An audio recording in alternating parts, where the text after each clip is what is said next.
수요 사경을 시작하기 얼마 전에 여러분 깜짝 놀라지 않으셨습니까? 집에서 준비하고 나오려고 하시다가 네, 교회 근처만 그랬을까요? 설교 준비하고 있는데 우르릉 쾅쾅 하고 처음에는 마른 하늘에 날벼락이 시작되더니 빗방울이 건물을 뚫고 들어오는 줄 알았습니다. 와, 그런데 그 모든 비를 헤치고 그리고 그 벼락에 아랑곳하지 않고 이 자리에 나오신 여러분 대단하십니다. 옆에 계신 분들하고 새벽 아니니까 괜찮으시죠? 얼굴 보고 대단하십니다 하고 인사 한 번만 나눠보실까요? 이렇게 얼굴 뵈니까 참 좋습니다. 한 번만 더 인사해 보실까요? 네, 참 좋습니다. 여러분 환영하고 축복합니다. 지난 시간에 이어서 저희 학계 말씀을 함께 나누게 될 텐데요. 들어오시면서 받으신 유인물은 앞면은 지난주에 함께 나누었던 말씀들로 대부분 이루어져 있습니다. 학계라는 이 예언서가 어떻게 구성되어 있고 언제 누구를 통해서 주어지게 됐는지 이런 내용들인데요. 이 부분들 지난번에 드릴 수도 있었지만 지난번에는 저와 함께 그냥 개론처럼 싹 같이 지나가시고 오늘 드려야 이제 잃어버리지 않고 가지고 계시지 않을까 이런 생각이 들어서 오늘 드렸습니다. 학계는 사람의 이름이었습니다. 그렇죠? 그리고 하나님께서 어떤 상황에서 학계라는 선지자, 예언자를 들어서 사용하셨을까요? 포로에서 귀환해 돌아온 공동체가 성전을 다시 한번 지으려고 하는데 그 성전을 막 짓기 시작할 때 방해가 들어왔죠. 그리고 나서 그 방해 때문에 재건이 잠시 멈추었습니다. 그리고 나서 잠시 멈출 줄 알았는데 이 기간이 무려 20년이 지나가는 거예요. 그래서 이제 하나님께서 다시 일어설 때다. 다시 성전을 지어야 할 때다. 라고 말씀을 전하시기 위해 사용하신 그 예언자, 선지자가 바로 학개였다라는 이야기를 지난번 저와 함께 나누셨습니다. 그런데 학개 말고 또 다른 한 사람이 있었습니다. 학개, 그렇죠. 네, 맞습니다. 스가랴. 학개와 스가랴 두 사람이 함께 성전 재건을 위한 하나님의 말씀에 쓰임을 받았는데요. 스가랴하고 학개의 가장 큰 차이는 스가랴는 늘 이또의 손자라는 가족의 족보가 나오는데 학개는 그렇지 않았다는 점을 들어서 말씀드렸습니다. 하나님께서는 사람의 모양을 또는 그 사람이 가지고 있는 가족, 족보, 조건 이런 것들이 아니라 한 사람 그 자체를 들어 사용하신다. 그렇기 때문에 말씀을 받은 우리들 역시 우리의 삶의 자리 어디에서 이런 말씀의 선포자로 사용하실지 알 수 없다라는 말씀도 함께 나누었습니다. 그리고 나서 이제 예언에 대한 하나님의 말씀에 대한 이야기들 중에서도 첫 번째 학개서 1장에 대한 말씀을 위주로 저희들 함께 말씀 나눴습니다. 기억이 다 나시겠지만 그래도 이제 저는 조금 새로웠기 때문에 복습을 잠깐 해드리면요. 1장 말씀에서는 성전을 짓지 않고 있는 중단하고 있는 사람들을 향해서 너희들 스스로의 삶이 먹고 살기 바쁘다고 해서 하나님 앞에 나와 예배드리는 것, 하나님 앞에 나와서 갈급함을 요청하는 것, 하나님의 임재에 대한 사모함이 사그러지는 것 맞느냐라고 촉구하고 함께 하고 싶다고 하나님께서 나한테 나오라고 말씀하시는 이런 내용이었습니다. 그렇게 1장 학계가 딱 2장밖에 없습니다. 그런데 그 2장 중에 한 장에 그 말씀 하나였는데요. 그 뒤에 학계 2장을 오늘 한 번에 우리가 다 나누어야 되죠. 그런데 유인물 뒷면을 보시면요. 여기에 하나님의 말씀, 예언이 몇 개가 있을까요? 3개나 들어있습니다. 와, 말씀 하나로 우리가 지난번에 40분 조금 넘게 말씀 나눴는데요. 오늘 학개서 2장 안에 있는 하나님의 이 선포 3종류를 해보겠습니다. 함께 우리 주님 주시는 은혜 속에서 말씀을 나눌 수 있으면 좋겠습니다. 학계서에서는 크게 두 가지 사상이 나타납니다. 하나는 성전 재건이 매우 중요하다. 그리고 두 번째로는 메시아 사상입니다. 이 두 가지가 어떻게 연결될 수 있는지 오늘의 말씀을 통해서 나가볼 수 있기를 원하는데요. 학계서 전체를 바라봤을 때는 바벨론 포로기 그리고 그 이후에 예루살렘 그리고 이스라엘의 형편이 어떠했는가가 잘 나타나 있습니다. 그리고 그 이후에 페르시아 제국의 지배하에서 새로운 공동체로서 포로 귀환 후에 돌아온 사람들이 어떻게 움직이기 시작했는지 그 새로운 예배 공동체가 움트는 모습도 우리들은 현장에서 보는 것처럼 잘 볼 수가 있습니다.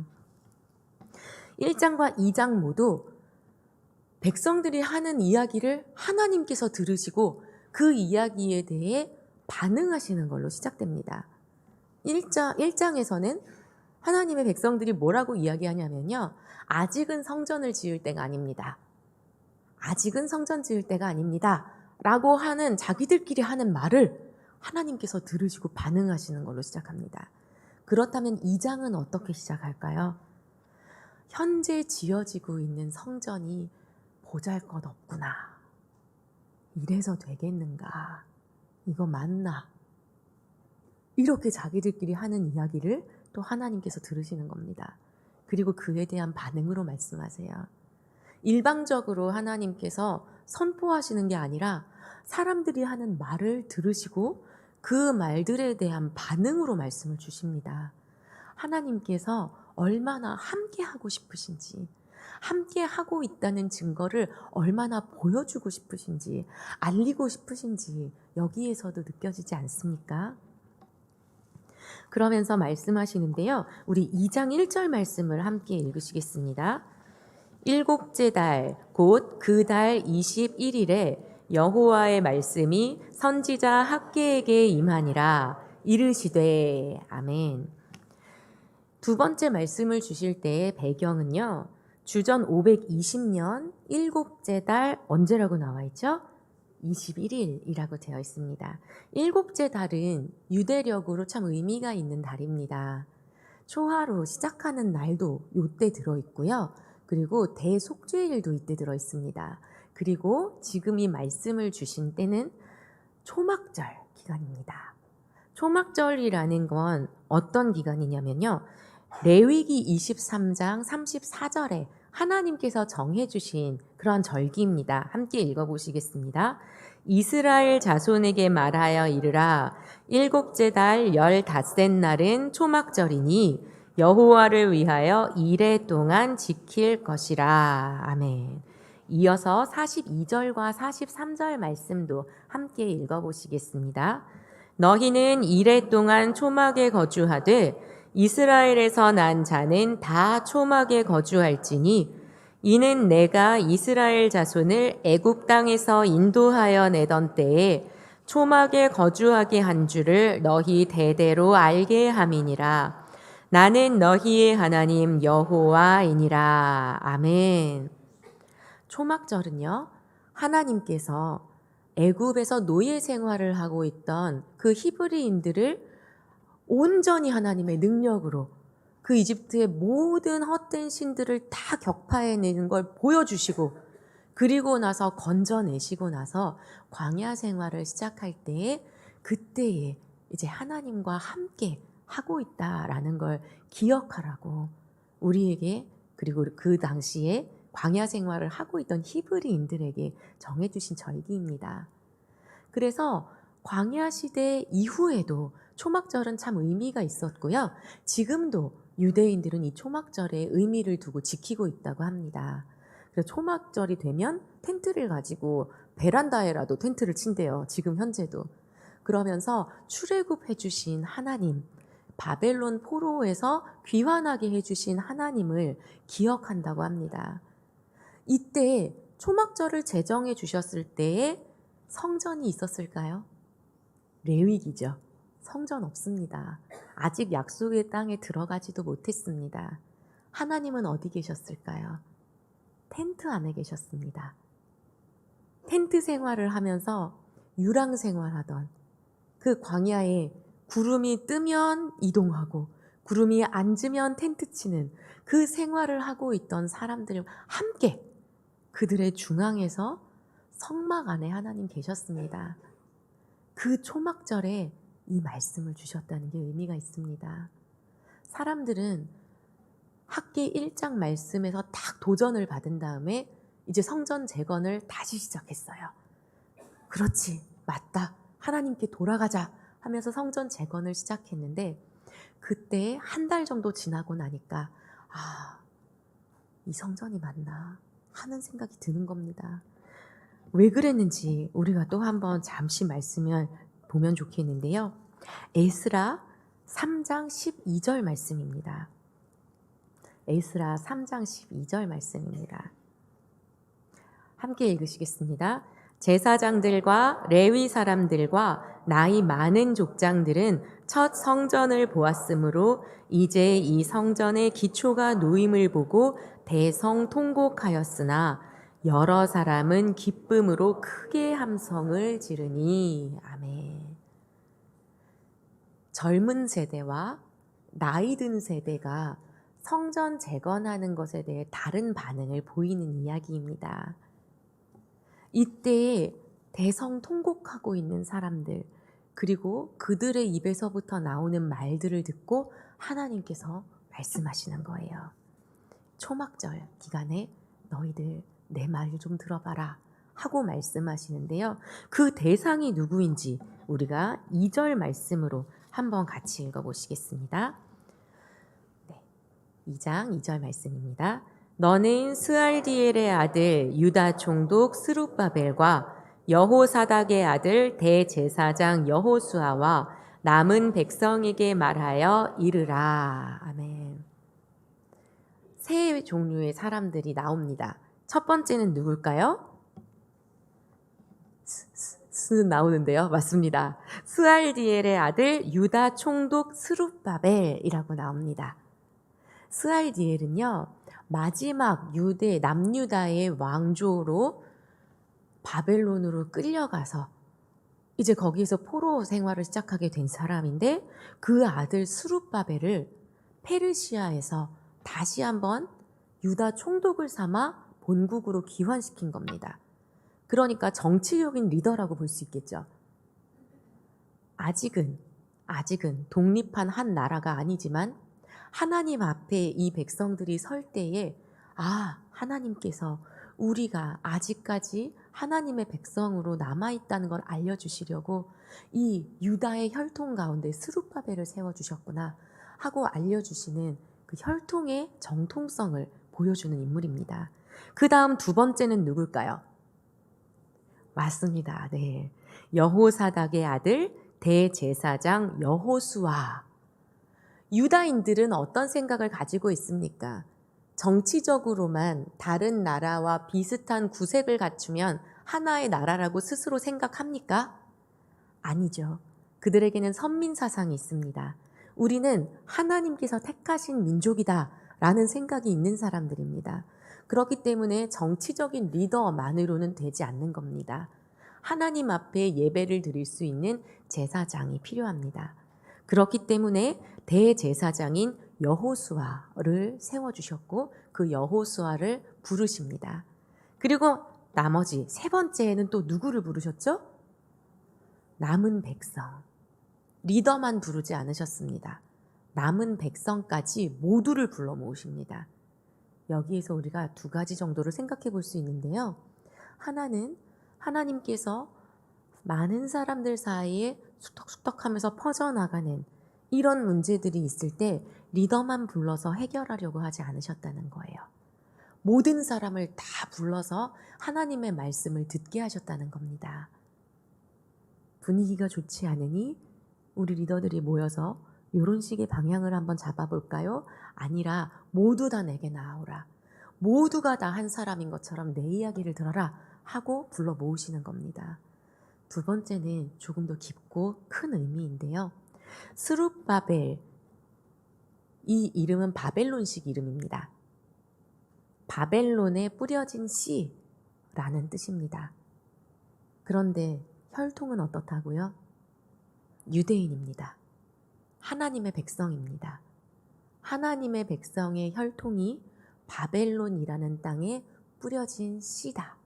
알맹이는 하나님의 백성이지만 밭은 바벨론이다. 두 번째로 여호수아하고 예슈아하고 예수는 다 같은 뜻입니다. 여호와께서 구원하신다.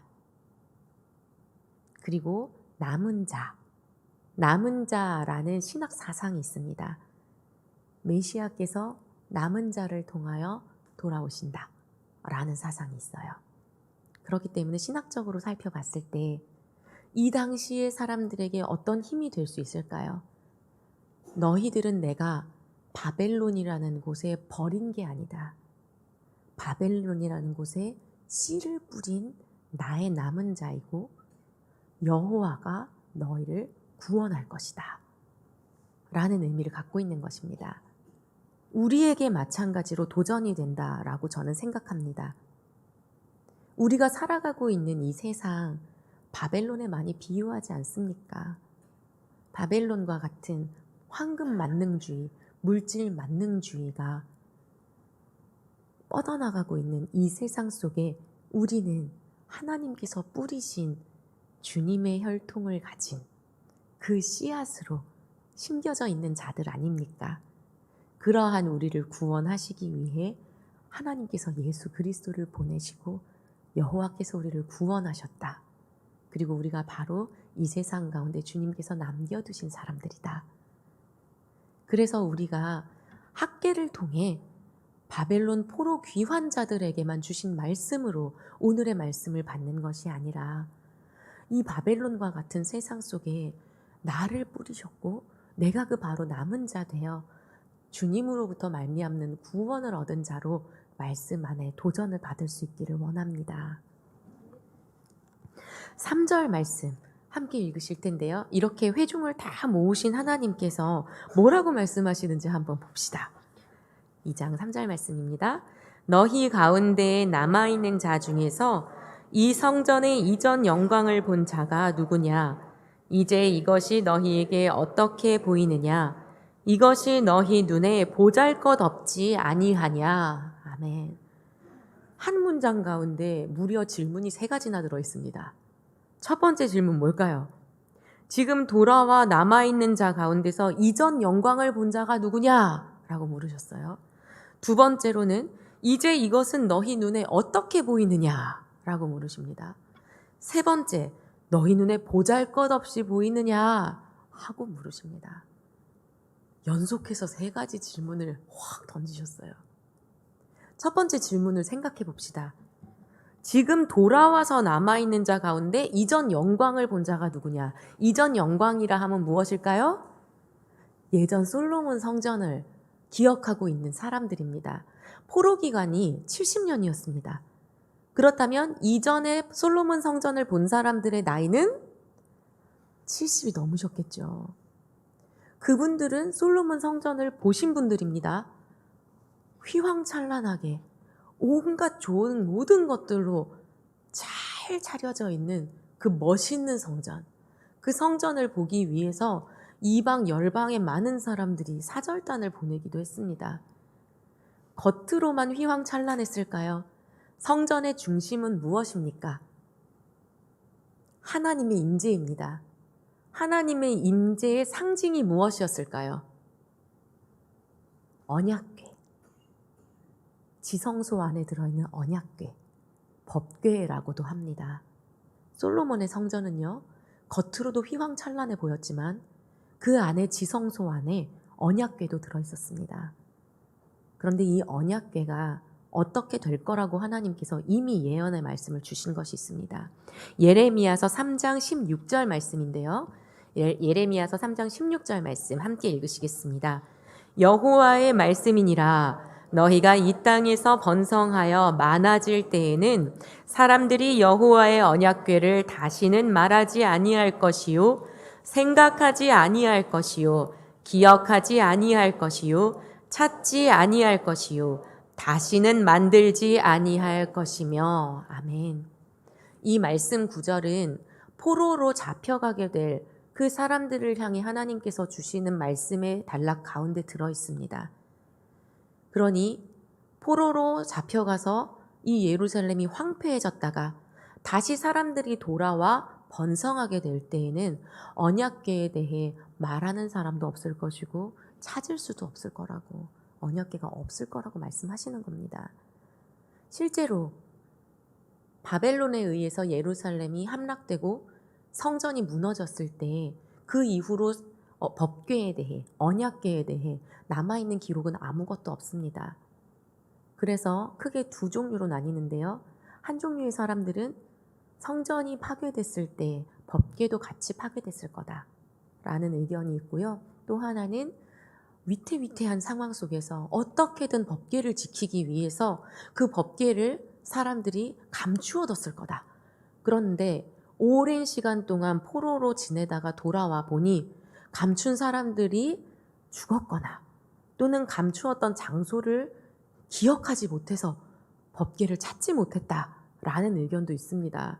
그래서 아직까지도요, 현대의 일은 아직까지도 법궤를 찾기 위한 탐험단, 발굴단이 여행을 떠나는 일들도 있습니다. 심심치 않게 우리가 그 기사들을 볼 수가 있습니다. 그런데 중요한 건 뭐다? 지금까지도 법궤는 발견되지 않고 있다. 그러니 그 솔로몬의 성전을 보았던 사람들은 두 가지 면 모두에서 가슴이 너무 아픈 겁니다. 그래서 아까 우리가 읽었던 에스라 3장 12절의 말씀처럼 대성통곡을 할 수밖에 없었던 겁니다. 겉으로 보기에도 초라해 보이는데 저곳에 주님께서 임재하시는 그 법궤조차 없으니, 언약궤조차 없으니 이제 이 성전이 과연 의미가 있는 것인가 하고 대성통곡을 하는 거죠. 그리고 학개가 이 두 번째 하나님의 말씀을 전하는 시기를 보시면요, 1장 1절에서 여섯째 달 초 하룻날 8월 29일이라고 되어 있는데요. 이 여섯째 달 초 하룻날 말씀을 전하고 나서 재건이 시작되고 한 달 정도가 지났습니다. 일곱째 달 스무 하룻날 두 번째 말씀을 주신 거예요. 재건이 시작되고 한 달 정도 지나면서 이거 맞나? 하고 수근수근 쑥덕쑥덕 되고 있을 때 말씀을 주시면서 그래, 너희들이 하는 이야기 내가 들었다. 그렇게 초라하냐? 이전 영광과 비교했을 때 그렇게 보잘것없냐? 하고 말씀을 물어보신 거예요. 그리고 나서 4절과 5절 말씀에서 하나님께서 그 답을 주십니다. 4절과 5절 말씀 함께 읽으시겠습니다. 그러나 여호와가 이르노라, 스룹바벨아 스스로 굳세게 할지어다. 여호사닥의 아들 대제사장 여호수아야 스스로 굳세게 할지어다. 여호와의 말이니라. 이 땅 모든 백성아 스스로 굳세게 하여 일할지어다. 내가 너희와 함께 하노라. 만군의 여호와의 말이니라. 너희가 애굽에서 나올 때에 내가 너희와 언약한 말과 나의 영이 계속하여 너희 가운데에 머물러 있나니 너희는 두려워하지 말지어다. 아멘. 어떻습니까? 격려하십니다. 격려하시고 임무를 주십니다. 그리고 확신을 주십니다. 4절 말씀을 히브리어 원문 그대로 직역을 해보면요, 제가 읽어드리겠습니다. 그러나 이제 힘내라 스룹바벨이여, 여호와의 말씀이라. 힘내라 여호사닥의 아들 대제사장 여호수아여. 힘내라 땅의 모든 백성이여, 여호와의 말씀이라. 일할지어다 내가 너희와 함께 하노라. 다 느낌표로 팍팍 끝나는 힘을 불어넣어 주시는 말씀입니다. 하나님께서 지금 가는 그 길이 맞다. 넘어지지 마라. 다시 일어나라. 계속해서 그 길을 가라. 하고 말씀을 주시는 겁니다. 그런데 그 힘내라 라는 격려의 말과 일할지어다 라는 명령이 똑같이 문장의 시작 부위에 있습니다. 그래서 시작한 일을 중단하지 말고 끝까지 조금만 더 계속해보자 하고 말씀해 주시는 겁니다. 그렇게 끝까지 할 수 있는 힘이 어디에서 나온다고요? 4절 마지막 부분에 있습니다. 내가 너희와 함께한다 라고 말씀하시는 겁니다. 하나님께서 우리에게 명령하신 그 일을 행할 때 비록 보잘것없어 보이고 세상 사람들과 함께 견주어 봤을 때 아무것도 아닌 것처럼 보이는 순간 우리에게 많이 있을 겁니다, 여러분. 전도하러 나가거나 보이지 않는 곳에서 문제를 놓고 기도로 씨름할 때, 또 교회 안에 여러 안팎에 보이지 않는 작은 일들을 섬길 때 과연 이것이 의미가 있나? 내가 와서 하루 하나 안 하나? 나 말고 다른 사람들 같이 이거 안 한다 그래도 세상이 바뀌지 않을 것 같고, 내가 한다 그래도 좋아지는 거 아무것도 없는 것 같은데 내가 지금 일을 하는 게 맞나? 라는 의구심이 우리 마음속에 들어올 때가 있어요. 아주 많은 다양한 상황들이 여러분의 마음속에 떠오를 거라고 생각합니다. 그때 하나님은 말씀하시는 겁니다. 눈에 보이는 것이 중요한 게 아니라고. 하나님께서 함께 하시기 때문에 끝까지 해내는 게 중요하다라고 말씀하시는 겁니다. 초막절에 하나님 말씀 주셨다고 했죠. 이 성전이 맞습니까? 라고 물을 때 내가 성전이라고 해서 머무는 줄 아느냐? 언약궤가 있어야 머문다고 생각하느냐? 초막절을 기억해라. 광야에서 아무것도 없을 때 나는 너희와 함께 했다. 눈에 보이고 번드르르해 보이는 그러한 아무것도 없어도 해달에 그 가죽으로 시커머 죽죽하게 덮어놓은 텐트 안에 나는 너희와 함께 있는 것을 기뻐했노라. 그렇게 말씀하시는 겁니다. 그리고 나서 6절에서 9절까지의 말씀입니다. 함께 읽으시겠습니다. 만군의 여호와가 이같이 말하노라. 조금 있으면 내가 하늘과 땅과 바다와 육지를 진동시킬 것이요 또한 모든 나라를 진동시킬 것이며 모든 나라의 보배가 이르리니 내가 이 성전의 영광이 충만하게 하리라. 만군의 여호와의 말이니라. 은도 내 것이요 금도 내 것이니라. 만군의 여호와의 말이니라. 이 성전의 나중 영광이 이전 영광보다 크리라. 만군의 여호와의 말이니라. 내가 이곳에 평강을 주리라. 만군의 여호와의 말이니라. 아멘. 6절에서 하늘 그리고 땅, 바다 그리고 육지, 이렇게 대조돼서 쓰인 단어들은요, 온 세상을 표현하기 위해서 하나님께서 주신 말씀입니다. 그러니까 하나님께서 이 모든 세상을 진동시키실 거라고, 흔들어서 어떠한 단단한 것들도 보배로운 것들도 그대로 남지 않고 다 무너져 떨어지도록 흔들어 버릴 거라고 하나님께서 말씀을 하십니다. 이렇게 모든 게 깨지고 흔들리는 그런 상황이 성경 속에서 몇 번 기록되어 있습니다. 노아의 홍수, 그리고 하나님께서 바다를 갈라 육지처럼 만드신 홍해 도하의 사건, 그리고 요단을 또한 요단강을 마르게 하셔서 성벽처럼 물이 쌓이고 그곳을 약속의 땅으로 걸어가게 하시는 그 모든 일들, 하나님께서 구원하시는 사건마다 이런 일들이 일어났습니다.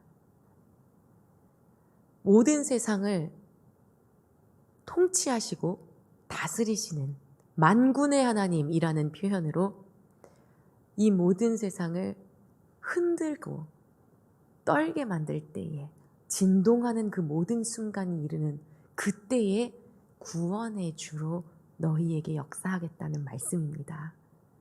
이렇게 하나님께서 말씀을 주시면서요, 성전 재건 이후에 일어날 그 모든 새로운 하늘과 새로운 땅을 백성들이 기대하게 만들어 주시는 겁니다. 그러면서 마지막에 9절에서 이전 영광보다 나중 영광이 더 클 거라고 하나님은 말씀하셨습니다. 7절과 8절에 은도 금도 내 것이고 이 모든 것들이 내 통치하에 있다고, 모든 나라를, 모든 열방을 내 아래 굴복시킬 거라고, 성전의 영광이 충만해질 거라고 하나님 말씀하시는 건요, 학계에만 머무는 말씀은 아닙니다. 이미 포로로 잡혀가기 전에, 유다가 멸망하기 전에 이사야를 통해서 하나님께서는 이사야 60장에서 예언하셨어요. 그리고 포로 귀환으로 돌아온 다음에 학계를 통해 하나님은 말씀하셨죠. 이후에 스가랴서의 맨 마지막 예언이 초막절에 이 모든 열방이 하나님께 돌아올 거라는 그러한 예언으로 마치게 됩니다. 이렇게 해서 하나님께서 온 땅을 다 주님의 발 아래에 숙이도록 만드시겠다고 약속의 말씀을 끊임없이 허락해 주시는 거예요. 그리고 나서 맨 마지막 9절에서 이전 영광과 비할 바 없는 나중 영광이 있을 거라고 하나님께서는 약속의 말씀을 주십니다. 여러분 생각해 봅시다. 그 화려했던 솔로몬의 성전, 이전 영광의 재료는 누가 준비했습니까? 다윗 왕이 준비했습니다. 건축은 누가 했습니까? 솔로몬 왕이 건축했습니다. 백성들은 무엇을 했습니까? 구역에 동원된 사람들이 아니고는요, 뭐 하나보다, 왕들이 뭐 하나보다. 다 지어진 다음에 왕이 오라고 명령하니까, 명령이 떨어졌으니까 가야 되나 보다 하고 갔습니다. 그런데 지금의 이 성전은 어떻습니까? 누가 시작했나요? 하나님께서 시작하셨습니다. 재료는 어떻게 구했습니까? 하나님께서 말씀하셨죠. 돈 많이 벌어서 백향목 사올 필요 없다고. 지금 간절한 마음 가지고 하나님 만나지 않고는 견딜 수 없으니까 하나님 좀 만나주세요 하는 열망을 가지고 뒷산에라도 뛰어 올라가서 나무 베우면 그거로 됐다고. 그래서 정말 그 말씀의 은혜를 받은 사람들이 자신의 삶의 터전에서 성전을 지을 수 있는 재료들을 이 사람 저 사람 모두가 다 모아왔습니다. 사람들의 눈으로, 세상의 관점으로 바라봤을 땐 이전 솔로몬의 그 성전이 더 멋지고 번드르르해 보일지 모르지만 하나님께서 시작하시고 하나님의 백성들이 그 열망을 가지고 아름아름 자신의 손으로 자발적으로 모아 함께 만들기 시작한 이 성전의 나중 영광이 더 크리라 라고 말씀하신 겁니다. 솔로몬, 이 이름이 샬롬입니다. 솔로몬이 지은 성전 안에 진정한 샬롬이 머물렀습니까? 결국에는 포로로 잡혀가게 되고 성전은 모두 다 회파되었습니다. 사람이 추구하는 샬롬, 사람이 추구하는 평화는 결국에는 깨어질 수밖에 없다고 보여주신 겁니다. 하나님께서 시작하시고 하나님께서 부어주시는 그 평강만이, 그 샬롬만이 끊임없이 지속될 수 있다라고 또한 도전해 주시는 겁니다. 성전의 나중 영광은 그러니까 바로 하나님 자신입니다. 이 성전이 결국엔 누구에서 완성이 됩니까? 맞습니다. 예수님께서 스스로 말씀하셨습니다. 너희가 성전을 허물어 보라. 3일 만에 다시 지어질 것이라고.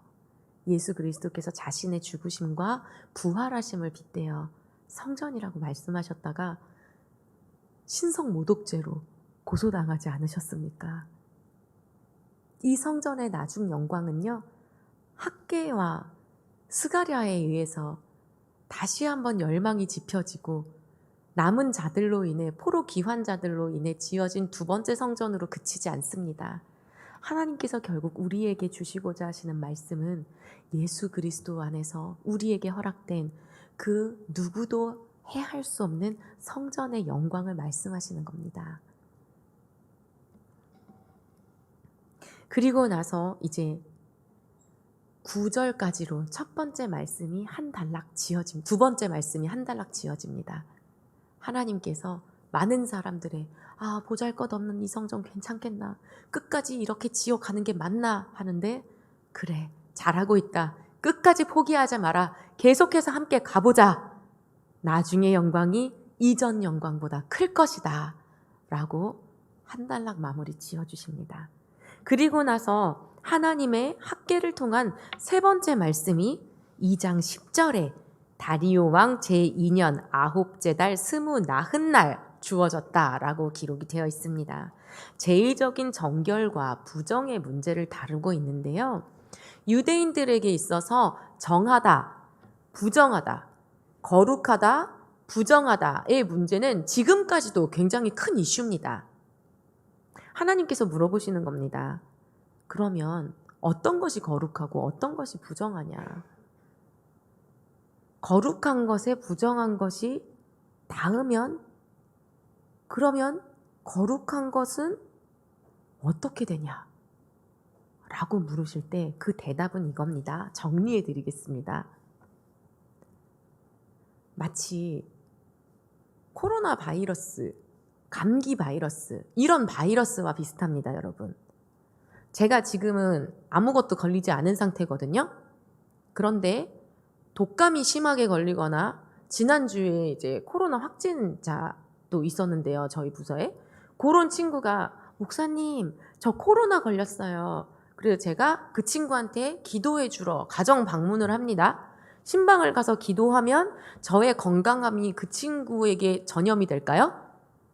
아니죠. 웃으셨어요. 네. 아닙니다. 오히려 어떻게 되죠? 네, 제가 검사를 해야 되죠. 맞습니다. 이런 거예요. 모든 인간은 죄라는 바이러스에 있는 그대로 뿌리째 다 감염이 되어 있기 때문에 부정한 자가 닿으면, 부정한 것에 닿으면 거룩이 전염돼서 부정이 정해지는 게 아니고요. 이 부정한 자 때문에 닿은 것도 부정해집니다. 모든 인간사가 그렇다고 하나님께서 말씀하시는 거예요. 단지 누구만, 예수 그리스도께서만, 그 예수 그리스도께서만 부정에 닿으셨을 때 본인의 거룩함을 전달해 주실 수 있는 분이신 겁니다. 그래서 나병 환자, 부정하다 부정하다 입을 가리고 많은 사람들이 자기 주변에 오지 못하도록 끊임없이 소리치면서 사람들 주변에서 섞이지 않아야 했던 그 자들에게 예수 그리스도께서는 가셔서 손을 대시고 말씀으로 낫게 해주시는 거잖아요. 그리고 몸만 낫게 하시는 것이 아니라 죄로부터 구원되었다라고 해주시는 것이 아닙니까? 이 학개서 2장 10절에서 14절까지의 말씀이 바로 그것입니다. 지금 이 사람들의 형편이 어떠하냐면요. 성전이 완공되지 않았습니다. 아직까지 그 성전에 하나님께서 임재하신다는 증거가 없습니다. 그런데 이 사람들은 언약궤도 없다고 했죠. 성전이 완성되지 않았는데 거기 터 안에 이 위치쯤 되겠지 하는 곳에 번제단 하나 만들어 놨어요. 그리고 그 번제단에서 짐승을 잡고 태우는 요런 형식은 있습니다. 요 형식은 갖췄으니까 나는 이제 죄사함 받았다. 나는 예배 드렸다. 나는 거룩해졌다. 하고 나온 거예요. 여기에 대해 하나님께서 도전하신 겁니다. 정말 그러하냐? 너 거룩해진 거 맞냐?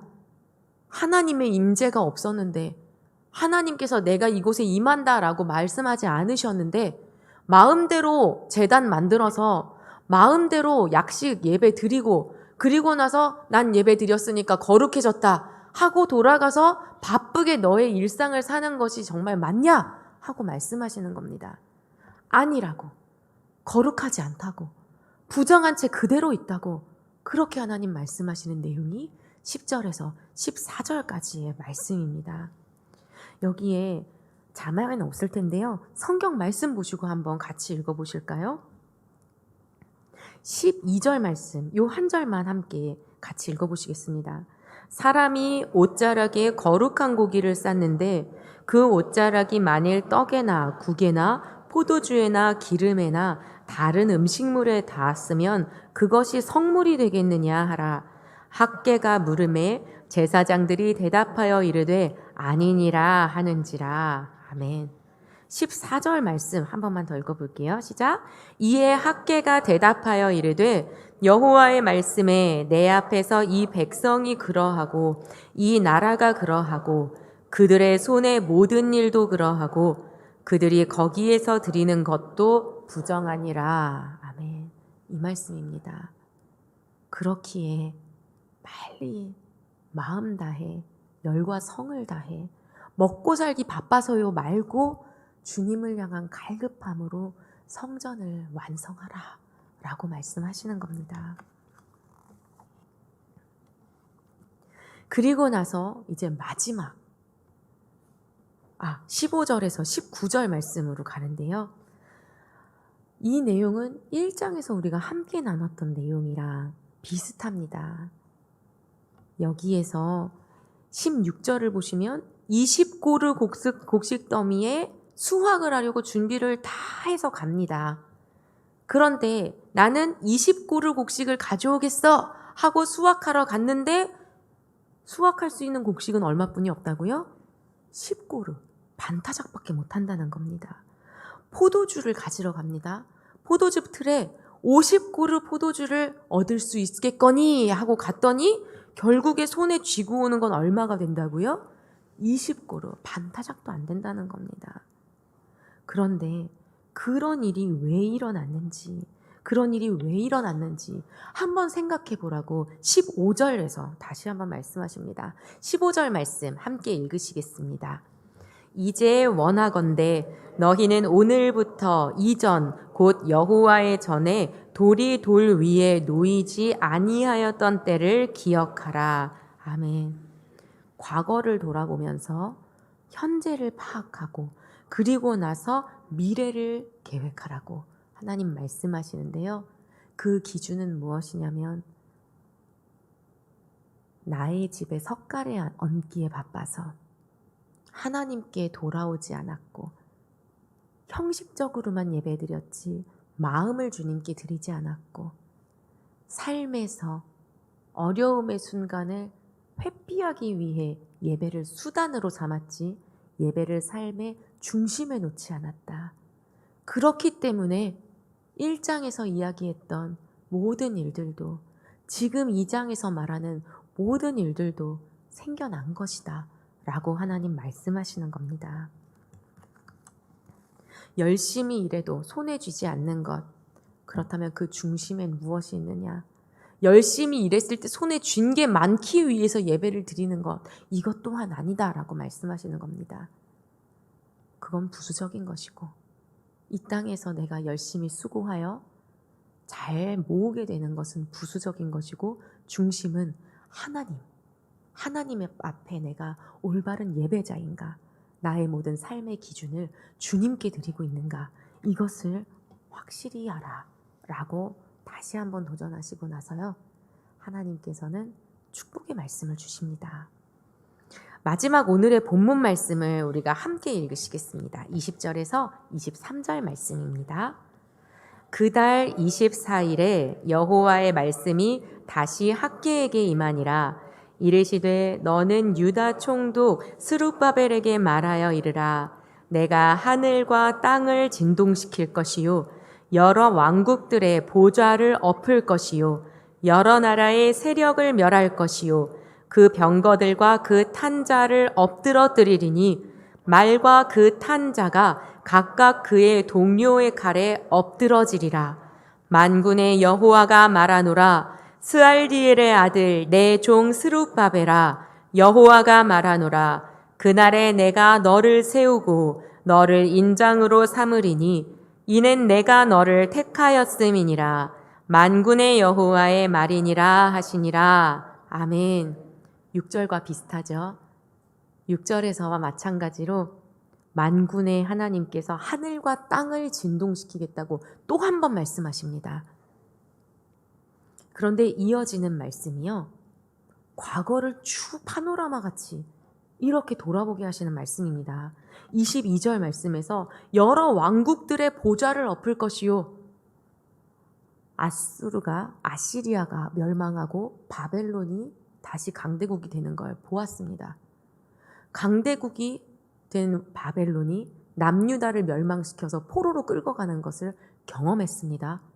그런데 하나님께서 또 그 바벨론도 멸망시키시고 페르시아가 대제국이 되게 만드시는 것도 보았습니다.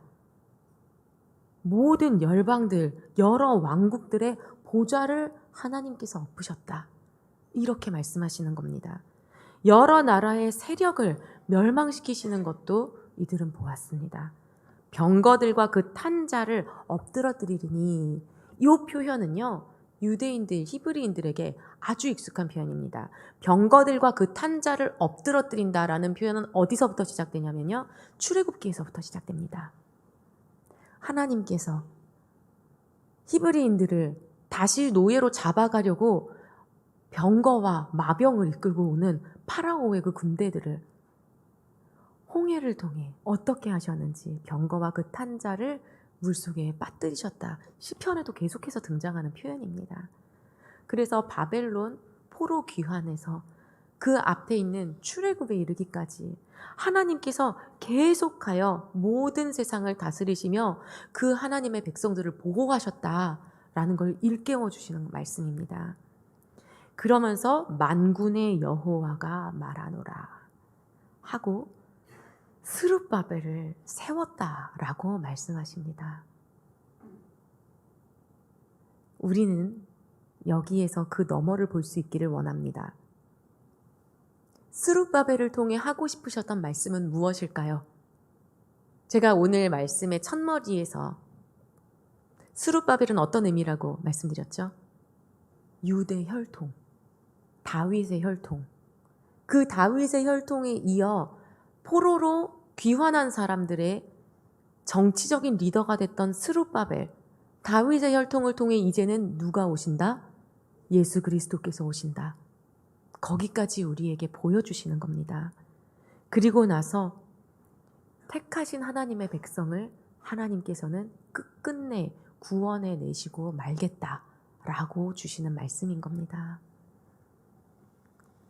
오늘 설교의 제목이 동상이몽입니다. 여러분, 학계가 하나님의 말씀을 대언하던 시기에 사람들은요, 우리 먹고 사는 거 왜 이렇게 힘들지? 이렇게 말했습니다. 그때 하나님께서는 너희의 마음이 내게서 멀어지니까 힘든 거다라고 말씀하십니다. 이들의 생각은 어땠을까요?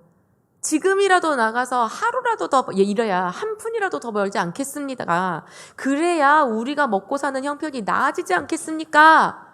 라고 하는 그들의 속을 다 아시고 하나님은 아니다, 예배가 먼저다.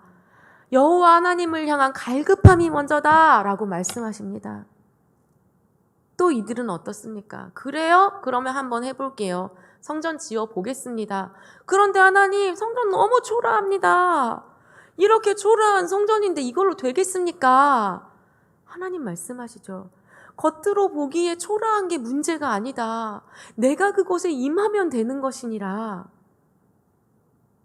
하나님, 이렇게 초라한데 하나님 여기 오신다고요? 초막절이 무엇이냐? 내가 광야에서 텐트에서도 너희와 함께 했노라. 하나님, 예배 드리면 거룩해지는 거잖아요. 저희 예배 드렸습니다. 예물 드렸잖아요. 그거 거룩한 거 아니다. 내가 바라는 예배가 무엇인지 너희 다시 한번 생각해라. 너희는 부정하다. 하나님의 백성과 하나님입니다. 그런데 끊임없이 주고받는 대화는요, 핀트가 맞지 않는 것 같습니다. 같은 곳에서 함께 대화하고 있는데 동상이몽입니다. 우리의 모습은 어떻습니까? 날마다 우리의 모습의 문제는요, 너무나 미시적이고 너무나 현시적이라는 데 있는 것 같습니다. 하나님의 관점은요, 굉장히 거시적이고 그리고 미래적입니다. 어떻게 보면 신앙생활은 이 현시적이고 미시적인 나의 지금, 나의 오늘, 나의 현재에 맞추어 있는 이 시야를 거시적이고 미래적인 하나님의 시야, 거기에 맞추는 훈련 아닙니까? 끊임없이 내 내면, 내 삶, 우리 집, 내 가족, 내 문제, 내 현실. 여기에 골몰하려고 하는 우리를 주님께서는 끊임없이 끄집어내시고, 아니야 여기야, 아니야 나를 봐, 아니야 십자가야, 아니야 부활이야, 영원한 생명을 봐, 이렇게 끊임없이 훈련시키시는 이것이 신앙생활 아닙니까?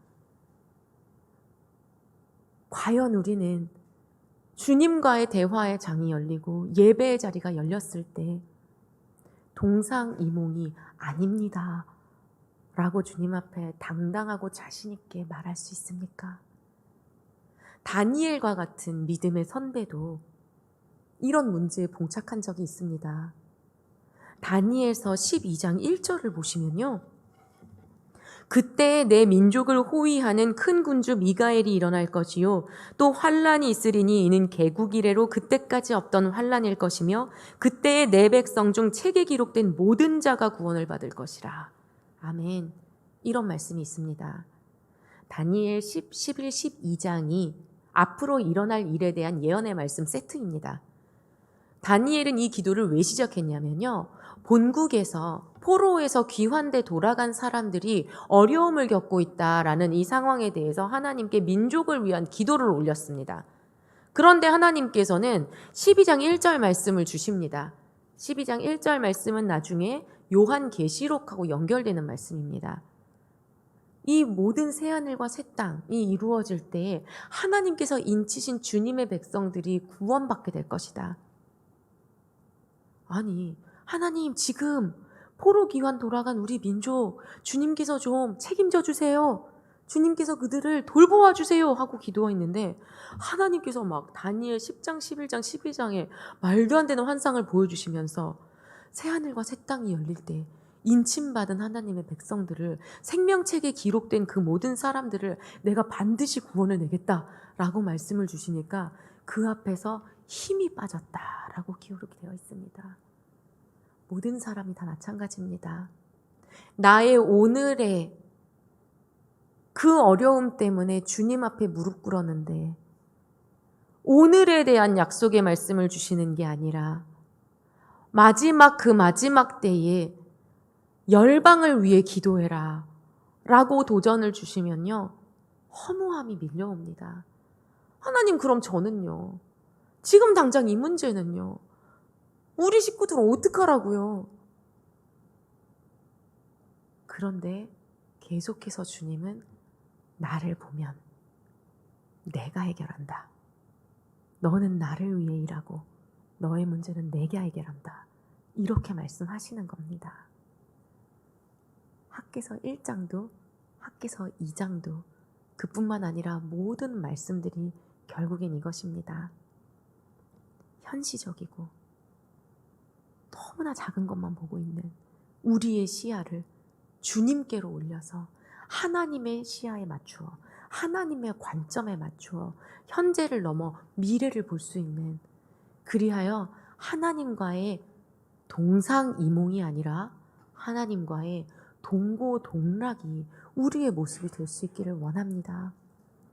예수님께서 예루살렘 입성하실 때 로마의 압제로부터 우리를 해방시켜 주실 그러한 메시아로 환호하던 우리가 이제는 주님이 내가 생각하던 그 주님이 아니라는 걸 알고 나서 저 사람을 십자가에 못 박으라고 외쳤던 군중으로 돌아서지 않습니까? 단 며칠 만에. 그 모습이 우리의 모습이 되지 않기를 원합니다. 하나님께서 보라 하시는 것에 순종해서 내 주님 보겠습니다. 하나님께서 있으라 하시는 곳에 있어서 내 주님 그곳에 있겠습니다. 지금 내 기도 안 들어주시는 하나님 버리겠습니다. 돌을 던졌던 군중의 일원이 우리가 되는 것 아니라 동상이몽을 넘어서서 동고동락이 되어 주님 흘리시는 눈물 나도 흘리고 주님 아파하시는 곳을 위해 지금 내 당면한 상황 아무리 급하더라도 주님과 함께 걷겠습니다. 기도하며 눈물의 한 발짝 한 발짝을 함께 걸어내는 우리 양산중앙교회의 모든 교우들이 될 수 있기를 소망합니다. 기도하시겠습니다. 하나님 아버지, 주님께서 저희의 모든 시간 온전히 다스려 주실 것을 기대합니다. 작고 너무나 작은, 좁고 너무나 좁은 우리의 내면을 구원하시기 위해 예수 그리스도께서 오셨습니다. 나의 이 삶에서의 삶의 만족을 위해 주님 오지 않으시고 우리의 영혼을 죄에서 건지시려 주님 오셨습니다. 이 삶에서의 모든 것들, 눈으로 보이고 가시적으로 드러나는 모든 것들에 우리의 영혼이 매이지 않게 하시고 주님의 시선으로 나 자신을, 주님의 시선으로 이 땅을 바라보며 죄의 권세에서 구원되어 새 하늘과 새 땅, 결국엔 주님께서 이루실 그 마지막 날을 바라보며 하루하루를 지내는 저희들이 될 수 있게 하여 주시옵소서. 함께해 주실 주님을 기대하오며 예수님의 이름으로 기도드립니다. 아멘.